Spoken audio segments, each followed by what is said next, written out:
قرآن میں یہ بات کہ واقیم الصلاۃ وآتوا الزکوٰۃ والا جملہ تو بہت زیادہ بیان ہوا ہے، ہو سکتا ہے 40 سے 50 دفعہ یہ جملہ ذکر ہے قرآن میں کہ اقیم الصلاۃ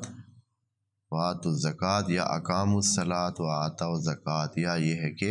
علامات بیان کرتے ہوئے، تو اس سے پتہ چلتا ہے کہ یہ بہت کوئی مرکزی چیز ہے خدا کے اس منظومے دین میں۔ یا ایھا الذین آمنوا اذا نودی للصلاۃ فاسعوا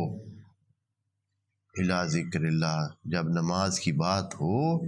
جب نماز کے لیے بلایا جائے تو بھاگ جایا کریں اللہ کے ذکر کی طرح۔ یعنی پھر فاسعوا یعنی سعی کریں، ایسے نہیں کہ بھائی جائیں، صرف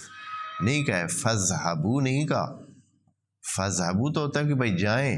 لیکن یہاں کہ فاسعوا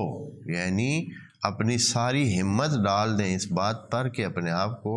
نماز جمعہ میں پہنچائیں، اس نماز میں پہنچائیں۔ فاسعوا کوشش کریں، یعنی جیسے آپ کہتے ہیں نا انگلش میں لفظ ہے اسٹرگل کریں، یعنی اس کے لیے کیا کریں، اپنے آپ کو ڈال دیں، اپنے سارے وسائل اس میں جھونک دیں اور کوشش کریں کہ وہ آپ اس تک پہنچ جائیں اور اس نماز کی طرف جائیں۔ ایک اور آیت میں خدا کریم فرماتا ہے کہ اتل ما اوحی الیک، اے نبی پڑھ اور تلاوت کر وہ جو آپ کی طرف ہم نے وحی کی ہے۔ اتل ما اوحی الیک من ربک واقم الصلاۃ، اور نماز کو اہتمام کے ساتھ ادا کر،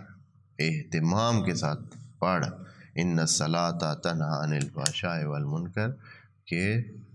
جتنے بھی دنیا کی خرابیاں ہیں، مسائل ہیں، رولے ہیں، جھگڑے ہیں، خرابیاں ہیں، فحشاء ہے، منکر ہے۔ اب فحشاء اور منکر کا معنی بعد میں آج کریں گے انشاءاللہ جب اس آیت کی باری آئے گی، تو یہ ان سے روکنے والی ہے۔